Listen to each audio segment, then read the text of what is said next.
আজকে আমাদের ক্লাস নং 3 অর্থাৎ আমরা আজকে হোম ট্যাবে যতগুলো কাজ আছে সবগুলাই দেখব। গত ক্লাস আমরা শিখছিলাম ফাইল মেনুতে যতগুলো সাব মেনু আছে সবগুলোর ব্যবহার, সেভ থেকে শুরু করে এখানে প্রিন্ট পর্যন্ত সবগুলা সাব মেনুর ব্যবহার আমরা শিখছিলাম। আজকে আমরা শুরু করব হোম ট্যাব থেকে যতগুলা সাব মেনু আছে। হোম ট্যাবের মধ্যে প্রথমত দেখা যাচ্ছে কপি, কাট, পেস্ট এগুলা। তো এইগুলা একটা জিনিস আমরা যদি খেয়াল করি বুঝতে পারবো যে হোয়াইট কালার হয়ে আছে। আমরা কোনো কিছু টাইপ করি, আমাদের এখানে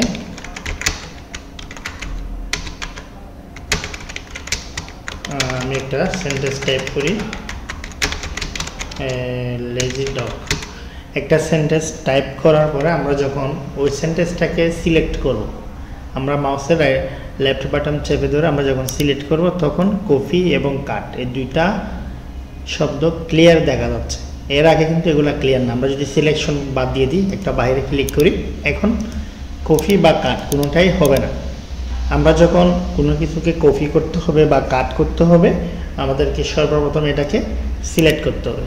তার আগে আমি একটা কাজ করে নিই, লেখার সাইজটা একটু বড় করে নিই। আমাদের লেখার শুরুতেই আমাদের অটোমেটিক্যালি যে সাইজটা দেওয়া থাকে সেটা হচ্ছে 11। এটাকে আমরা ম্যানুয়ালি 16-এ রাখতে পারি। আমাদের অফিসিয়াল কাজের জন্য যে সাইজটা ব্যবহার করতে হয় সেটা হচ্ছে 12 থেকে 16-র মধ্যে। আমরা যখন প্র্যাকটিস করব যে কোনো বিষয়, যে কোনো লেখা, তখন আমরা আমাদের ইচ্ছা মতো সাইজ নিয়ে এখান থেকে ব্যবহার করতে পারবো। কিন্তু আমরা যখন অফিসিয়াল কোনো কাজের জন্য ব্যবহার করব তখন আমাদেরকে এটা সাইজটা রাখতে হবে 12, 14 অথবা 16 এর মধ্যে।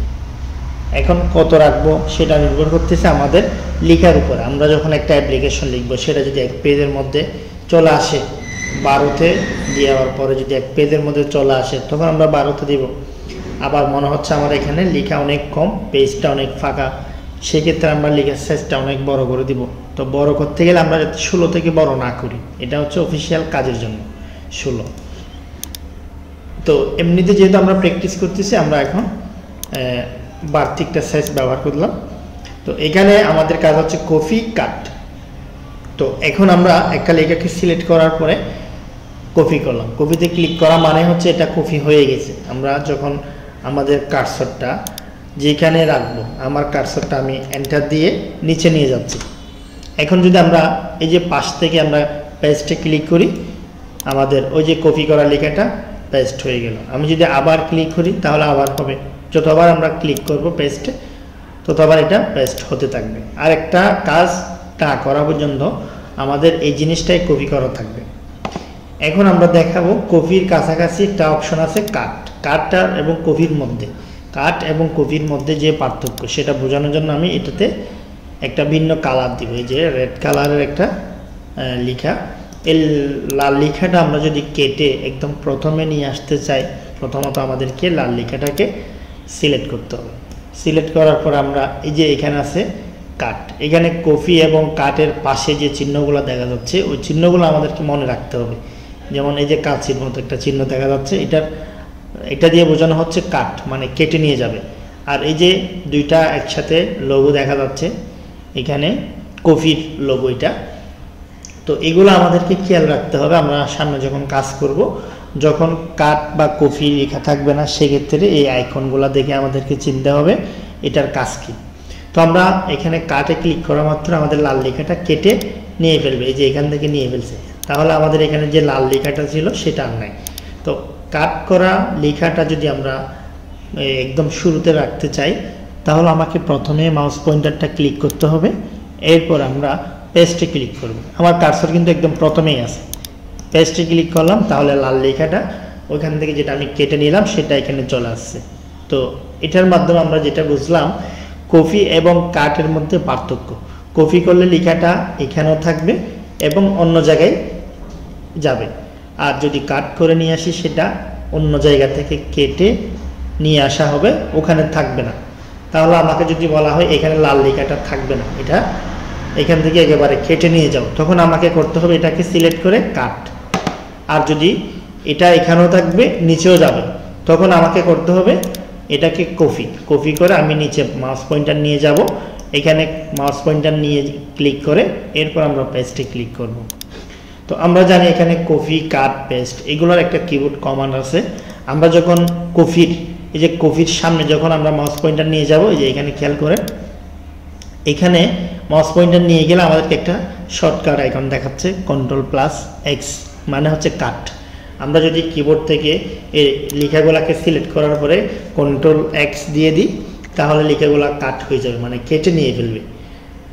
তো আমি যদি এখান থেকে কপিতে নিয়ে যাই, এই যে কপির কিবোর্ড কমান্ড দেখাচ্ছে Ctrl+C, তাহলে Ctrl+C দিলে আমাদের এই লেখাটা কপি হয়ে যাবে। যদি আমরা এই লেখাটাকে সিলেক্ট করলাম, করার পর আমি কপিতে ক্লিক করলাম, তাহলে 3টা লাইন একসাথে কপি হয়ে গেছে। আমি যদি এখানে কার্সরটা রাখলাম, রেখে পেস্টে ক্লিক করব। এখন পেস্টটাও যদি আমরা কিবোর্ড কমান্ডের সাহায্যে করি, পেস্ট যদি আমরা এখান থেকে না করে কিবোর্ড থেকে করি, তাহলে আমাদের এখানে দেখা দিচ্ছে যে Ctrl+V, মানে কন্ট্রোল ধরে V দিলে আমাদের লেখাটা এখানে পেস্ট হয়ে যাবে। তাহলে আমরা কিবোর্ড দিয়ে এটাকে পেস্ট করলাম, এই যে পেস্ট হয়ে গেছে।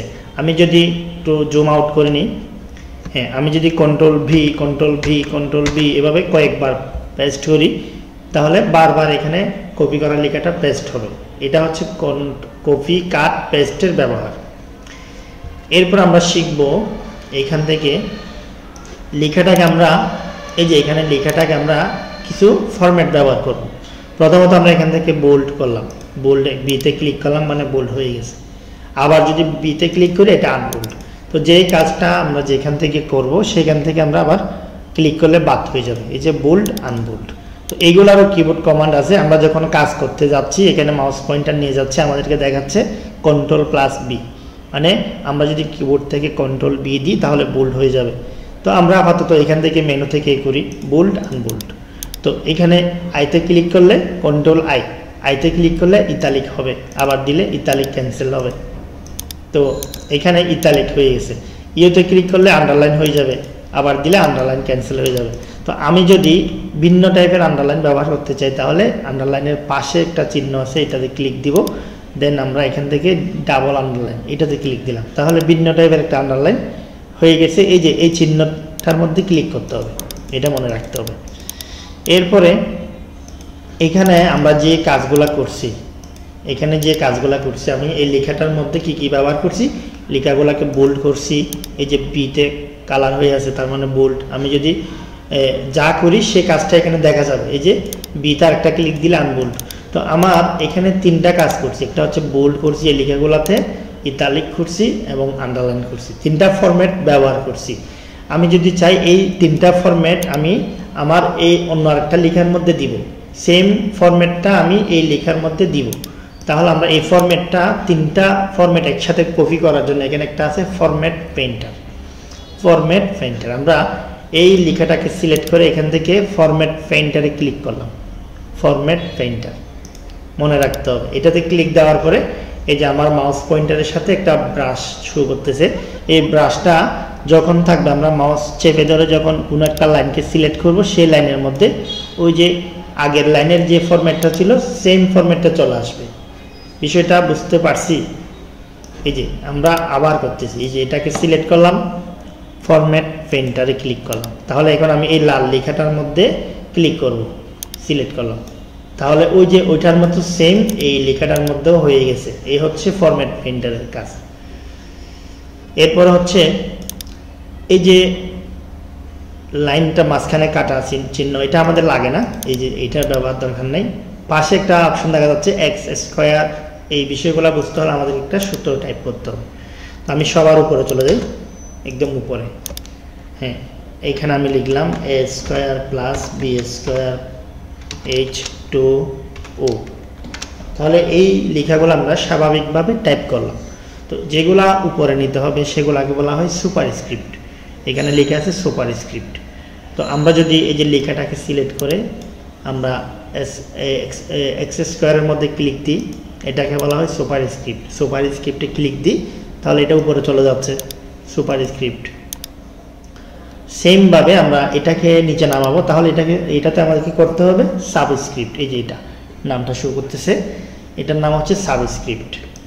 আমরা সাবস্ক্রিপ্ট করে নিলাম। তাহলে এই কাজগুলা এই যে এখানে ব্যবহার হয়, প্লাস আরও অন্য অন্য জায়গায় ব্যবহার, যেমন ফার্স্ট, সেকেন্ড, থার্ড, এইগুলো যখন আমরা লিখি তখন আমাদের যে এসটি, এনডি এই শব্দগুলো যখন উপরে তুলতে হয় তখন আমাদেরকে এই যে সুপারস্ক্রিপ্ট শব্দটা ব্যবহার করতে হয়। এরপর আসে আমরা লেখার সাইজ বড় ছোট করা নিয়ে। এটা আমরা একটু আগে করছিলাম, আমাদের লেখার সাইজ বড় ছোট করা। এটাকে যদি আরও শর্টকাটভাবে করতে চাই, এখানে একটা বড় হাতের বড় এ, একটা ছোট এ, একটা বড় এ, তার মানে এটা দিলে লেখার সাইজটা গ্রো হবে, মানে বড় হবে। এই যে যতবার ক্লিক করতেছি লেখার সাইজটা গ্রো হচ্ছে, আর এটাতে দিলে ছোট হচ্ছে। তাহলে শর্টকাটভাবে যদি লেখাকে বড় ছোট করতে চাই, আমরা এই বড় এ এবং ছোট এ এর মধ্যে ক্লিক করলে কাজ হয়ে যাবে। তো সর্বপ্রথম আমাদেরকে লেখাটাকে সিলেক্ট করতে হবে। আমরা যদি লেখাকে সিলেক্ট না করে এখান থেকে বড় ছোট ক্লিক করি, কোনো কাজ হবে না। এরপরে হচ্ছে এখানে লেখা ক্যালিব্রি, এটা হচ্ছে ইংলিশ লেখার নাম। আমরা যে লেখাটা লিখতেছি প্রত্যেকটা লেখার একটা নাম থাকে। আমরা যদি এই লেখাটা সিলেক্ট করার পরে ক্যালিব্রিতে পাশে এই চিহ্নের মধ্যে ক্লিক করলাম, এখানে আর অন্যান্যগুলো আছে, যেমন এটা একটু ভিন্ন, এটা দিলে আর একটু ভিন্ন, লেখাগুলো এক একটা এক এক রকম। তো আমি যেটাতে নিয়ে যাচ্ছি সেটার মতো লেখাটা হয়ে যাচ্ছে। এটাকে বলা হয় ফন্ট স্টাইল, লেখার যে স্টাইল। এটা যখন আমাদের কাজের ক্ষেত্রে লাগবে আমরা এখান থেকে ব্যবহার করব। এখানে শত শত ফন্ট আমরা পাবো, কম্পিউটারের মধ্যে দেওয়া থাকে, সেগুলা আমরা যেটাতে ক্লিক করব সেটার মতো এই লেখাটা হয়ে যাবে। এই যে এটা হচ্ছে লেখার স্টাইল। এরপর আমরা যাব বড় এ ছোট এ, এই আইকনটাতে। এটাকে বলা হয় চেঞ্জ কেস, মানে লেখার কেস পরিবর্তন করা, বড় হাতের হবে নাকি ছোট হাতের হবে। আমরা একটা সেন্টেন্স লেখার পরে যদি মনে হয় যে এটা বড় হাতের করতে হবে সবগুলাকে, তখন আমরা এটাকে সিলেক্ট করে বড় এ ছোট এ এখানে ক্লিক করব। এটার নাম মনে রাখতে হবে চেঞ্জ কেস। চেঞ্জ কেস মানে এখানে 4-5টা অপশন পাবো। একটা প্রথমটা হচ্ছে সেন্টেন্স কেস, এটাতে ক্লিক করলে শুধু প্রথম অক্ষরটা বড় হাতের হয়ে গেছে, বাকিগুলা সব ছোট হাতের। পরেরটা হচ্ছে সবগুলা ছোট হাতের, যেটা আগে ছিল। এরপর হচ্ছে আপার কেস, এটা হচ্ছে সবগুলা বড় হাতের হবে, এখানে যা লেখা আছে সব বড় হাতের। এভাবে যদি আমরা কোনো কাজ করে ফেলি, করার পরে যদি বলে যে এটাকে সম্পূর্ণ বড় হাতের লেখা লিখতে হবে, তখন আমরা কি করি, এটাকে মুছে দিয়ে আবার প্রথম থেকে লিখি। তো ওই কাজটা না করে আমরা এখান থেকে আপার কেস করে দেবো। আর যদি বলা হয় এখানে প্রত্যেকটা ওয়ার্ডের প্রথম অক্ষর, এটা আমাদের বেশি প্রয়োজন হয়, প্রত্যেকটা ওয়ার্ডের প্রথম অক্ষর বড় হাতের হবে, তাহলে আমরা দিব এখান থেকে capitalise is word. Capitalise is word, এই যে এটা। আশা করি এটা ক্লিয়ার। এরপর আমরা যাচ্ছি এখানে clear format, clear formatting. Clear মানে আমরা জানি কেটে ফেলা, ফরম্যাটিং মানে হচ্ছে এখানে যা ফরম্যাট ব্যবহার করছি, যেমন এই লেখাটার মধ্যে আমরা যা যা ব্যবহার করছি সব কিছু কেটে এটাকে প্রাথমিক অবস্থায় যেরকম ছিল ওরকম হয়ে যাবে। তো আমি এটাকে সিলেক্ট করলাম ক্লিয়ার ফরম্যাটিং, তার মানে এটা কেটে একদম প্রথমে যেরকম ছিল, আমরা যখন কাজ শুরু করছিলাম তখন আমাদের লেখার সাইজ ছোটো ছিল, 11 ছিল, 11 হয়ে গেছে। এখানে যা কিছু করছিলাম ফন্ট পরিবর্তন, কালার পরিবর্তন, বোল্ড, এগুলো সব চলে গেছে। তাহলে এটার কাজ হচ্ছে ক্লিয়ার ফরম্যাটিং। এখানে আমরা আরেকটা কাজ ফেলে আসছি, সেটা হচ্ছে আনডু। এই যে এখানে দেখা যাচ্ছে উল্টা একটা চিহ্ন, উল্টা চিহ্ন, এটার মানে হচ্ছে কোনো কিছু করার পর এটাকে যদি বাদ দিতে চাই, যেমন আমি এখান থেকে এই যে ফরম্যাটিংটা কেটে দিছি, লেখাটা একটা সুন্দর ডিজাইন ছিল, এটা আমি কেটে দিছি। তো আমি যদি চাই এটা আবার ফেরত নিয়ে আসবো, তাহলে আমরা আনডুতে ক্লিক করবো। যে আনডু, এটার কিবোর্ড কমান্ড লিখে নেন। এটার কিবোর্ড কমান্ড হচ্ছে কন্ট্রোল-Z, কন্ট্রোল ধরে কিবোর্ড থেকে Z দিব, তাহলে আমি এখানে ক্লিক করলাম, আগের মতো হয়ে গেছে। এটাকে বলা হয় আনডু। যেমন আমি এই 2 লাইন লেখাকে আমি সিলেক্ট করে ব্যাক স্পেস দিয়ে কেটে দিলাম।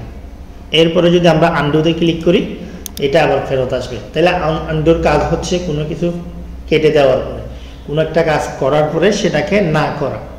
আনডু, কোনো একটা কাজ করার পরে সেটাকে না করা। তো এরপরে এখানে আসছে রিডু। রিডু মানে হচ্ছে সামনে যাওয়া, যেমন এটা আমি কেটে দিছিলাম, আবার ব্যাক নিয়ে আসছি। এখন যদি আমার মনে হয় এটা আমার আর লাগবে না, আমি আবার ওখানে চলে যাব যে কেটে দেওয়া অবস্থায়, তখন আমরা এখান থেকে রিডুতে ক্লিক করব, তাহলে এটা আবার চলে যাবে। তাহলে আনডু পিছনে আসা, রিডু সামনে যাওয়া। এই বিষয়টা যদি আমরা বুঝতে না পারি তাহলে আমাদের কাজগুলো অনেক জটিল হয়ে যাবে। আমরা কাজের ক্ষেত্রে যখনই যে কোনো ভুল করি তখনই, যেমন এখানে আমি ভুলে মুছে দিলাম, কিবোর্ড থেকে কন্ট্রোল-Z দিলাম, চলে আসছে। আমি সবগুলা লেখাকে সিলেক্ট করে মুছে দিলাম, এরপরে কিবোর্ড থেকে যদি কন্ট্রোল-Z দিই, ব্যাক চলে আসে। তো কন্ট্রোল জেডের কাজ হচ্ছে ক্রমান্বয়ে ধাপে ধাপে পিছনে আসা। আমরা যদি এই লেখাটাকে এই যে অর্ধেক কেটে দিলাম, আর অর্ধেক কেটে দিলাম, আর অর্ধেক কেটে দিলাম, 3 ধাপে এটাকে আমরা সবগুলা লেখাকে কেটে দিলাম। আমি যদি এখন কন্ট্রোল জেড বা এখান থেকে আনডু দিই, তাহলে সবগুলা লেখা একসাথে আসবে না। যে প্রথমে লাস্টে যেটা করছিলাম যে এটা কেটে দিয়েছিলাম, এর আগে কি কেটে দিয়েছিলাম এটা, এর আগে কি ছিল এটা, এইভাবে আমরা ধাপে ধাপে পিছনে আসবে, এটাকে বলা হয় আনডু। তাহলে এটা কিবোর্ড কমান্ড মনে রাখতে হবে কন্ট্রোল জেড। এরপরে এখানে আছে লেখার মধ্যে স্টাইল দেওয়া, এটা আমাদের খুব বেশি প্রয়োজন হয় না। যদি আমরা কোনো একটা লেখার মধ্যে স্টাইল দিতে চাই, এটা আপডেট ভার্সনগুলোতে পাওয়া যায়, ব্যাকডেট ভার্সনগুলোতে থাকে না, তো সেজন্য এটা অপশনাল। এইখান থেকে আমরা আপডেট ভার্সন থেকে এই যে লেখার স্টাইলটা দিতে পারি। এরপরে এটা দরকার হয় না, এটা হচ্ছে লেখাকে হাইলাইট করা। যেমন আমি কোনো একটা লাইনের কোনো একটা অংশকে ব্যাকগ্রাউন্ডে হাইলাইট করব, তখন আমরা এখান থেকে এই যে এইভাবে হাইলাইট করি। এটা যদি করে ফেলি, যদি বাদ দিতে হয়, তখন আমরা আবার সিলেক্ট করব সেমভাবে, এখান থেকে নো কালার দিয়ে দিব। এরপরে আমরা যাব কালার। কালার কোন কালার ব্যবহার করব, তাহলে আমরা লেখার মধ্যে যে কালার ব্যবহার করব সেই কালারটা এখান থেকে ঠিক করে দিব। এটা হচ্ছে লেখার কালার। আশা করি এই বিষয়টা আমরা জানি। কালারের মধ্যে সেখানে অনেক ধরনের কালার আছে। আমরা যদি কালারে ক্লিক করি, এখানে অনেকগুলো কালার আমরা দেখব, যে এগুলোতে যাওয়ার দরকার নাই। গ্রেডিয়েন্ট কালার লেখার মধ্যে, এগুলো আমরা আর্ট যখন শিখব তখন আমরা এইগুলোর ব্যবহার করব। এখানে গ্রেডিয়েন্টের কিছু ব্যবহার আছে, সেগুলোতে আমরা যাব না। এরপর আমরা আসি এখানে প্যারাগ্রাফ ট্যাবের মধ্যে। প্যারাগ্রাফ ট্যাবের মধ্যে আমাদের কাজ করতে হবে লেখাকে ডানে বামে মাঝখানে, অর্থাৎ এটাকে বলা হয় লেখার অ্যালাইনমেন্ট। লেখার অ্যালাইনমেন্টটাকে যদি আমরা মাঝখানে রাখতে চাই, ঠিক মাঝখানে, আমি যদি এটা বাম পাশ থেকে রাখতে চাই, বাম পাশ থেকে, এটা হচ্ছে ডান পাশ থেকে, তো এই জিনিসটা আমরা যদি কোনো একটা সেন্টেন্সকে, মানে আমি একটা প্যারাগ্রাফ লিখতেছি, তার মাঝখানে এটার নামটা হবে। তো অনেকে এটা কি করে, এটাকে কিবোর্ড থেকে স্পেস দিয়ে দিয়ে এভাবে নিয়ে যায়, তো এটা ঠিক মাঝখানে যাবে না। আমরা যদি এখান থেকে এটাকে সেন্টার করে দিয়ে ঠিক মাঝখানে চলে যাবে। আমি যদি সবগুলা লেখাকে সিলেক্ট করে এখান থেকে ডান দিক থেকে ঠিক করে দিই, তাহলে আমাদের সবগুলা লেখা ডান দিক থেকে শুরু হবে। এরপর হচ্ছে জাস্টিফাই। জাস্টিফাইয়ের কাজ হচ্ছে আমরা যে লেখাগুলা লিখি দুই পাশে সমান, মানে মার্জিন বরাবর সমান করা। তো এটা বোঝাতে হলে এখানে যে এন্টার দিয়ে নিচে নামাই ফেলছি, সেটাকে আমরা তুলে দিই। এই যে আমি ডিলিট করে করে সামনের স্পেসটা কেটে দিচ্ছি, মানে লাইনটা উপরে উঠে যাচ্ছে। এখন এই লেখাগুলোকে যদি সিলেক্ট করে আমরা দুই পাশ থেকে সমান করতে চাই, এই যে জাস্টিফাই, মানে দুই পাশে মার্জিন বরাবর এটা সমান হয়ে গেছে, এটাকে বলা হয় জাস্টিফাই। এই সবগুলা কাজ এখানে আমরা কিবোর্ড কমান্ডের সাহায্যে করতে পারি। যেমন এটা হচ্ছে কন্ট্রোল জে, এটা হচ্ছে কন্ট্রোল প্লাস আর।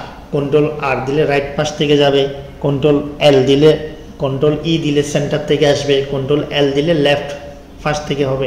এই বিষয়গুলো আমরা এখান থেকে মাউস পয়েন্টার নিয়ে নিজে নিজে দেখে নিব যে কোনটার কিবোর্ড কমান্ড কিভাবে কাজ করে। এরপর আমরা যাচ্ছি কোনো একটা লেখার মধ্যে যদি বুলেট নাম্বারিং ব্যবহার করতে হয়, যেমন আমরা কোনো একটা জিনিস সিরিয়ালি লিখতে চাচ্ছি 1 2 3, তো এইগুলো আমরা 1 2 3 যদি ব্যবহার করতে চাই, প্রথমত লেখাগুলোকে সিলেক্ট করতে হবে।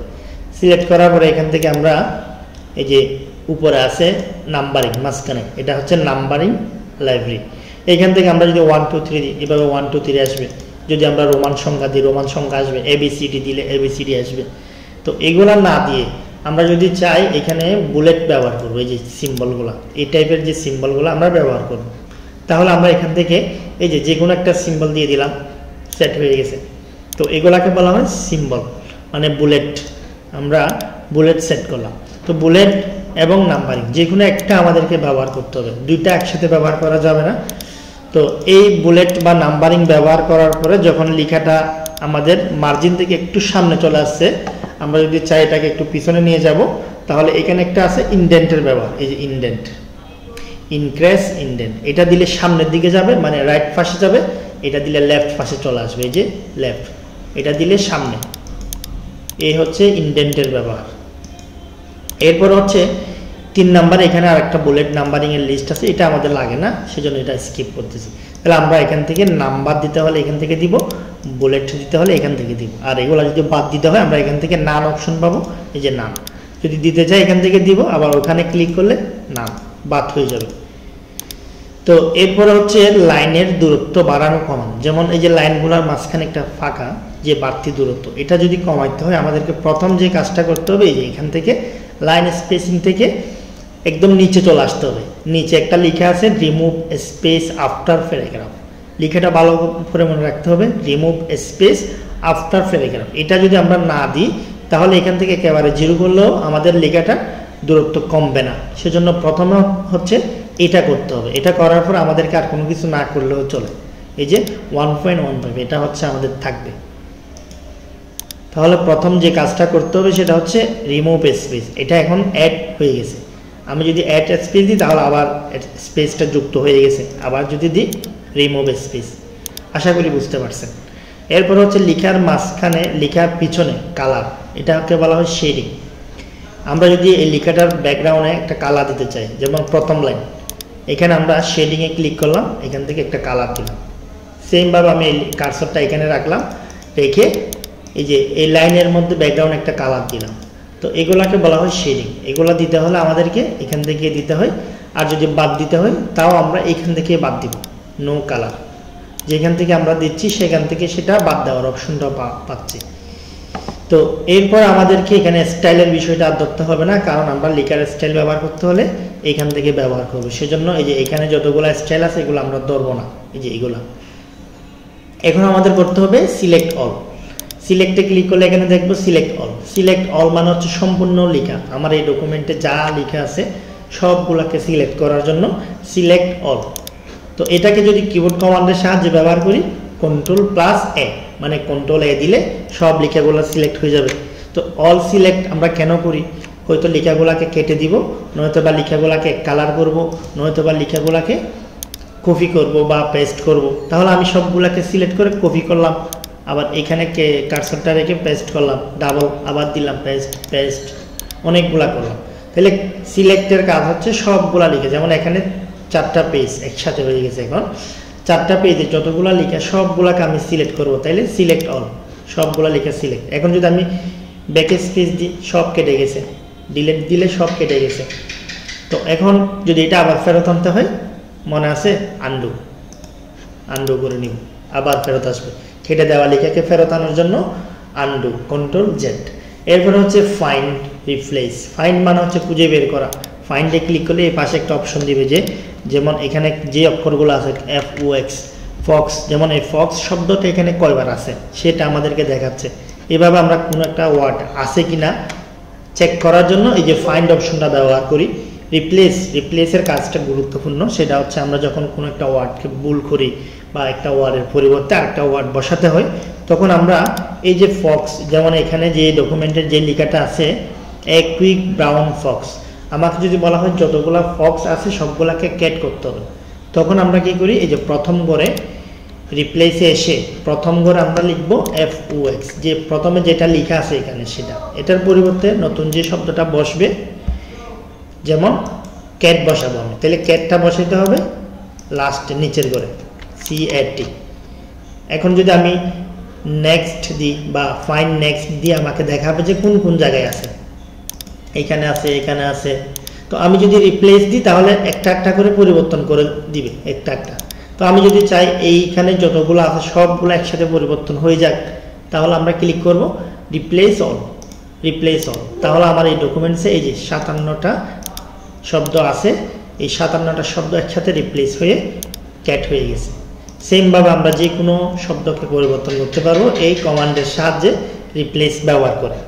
যদি কোনো একটা শব্দকে বাদ দিতে বলা হয়, যদি আমাকে বলা হয় এখান থেকে জাম্পস শব্দটা বাদ দেওয়ার জন্য, টোটালি এখান থেকে ফেলে দিতে, একটা শব্দ আমাদের ডকুমেন্টস থেকে ফেলে দিতে হচ্ছে, তখন আমরা কি করব, সেমভাবে রিপ্লেসে যাব, JUMPS জাম্পস লিখলাম।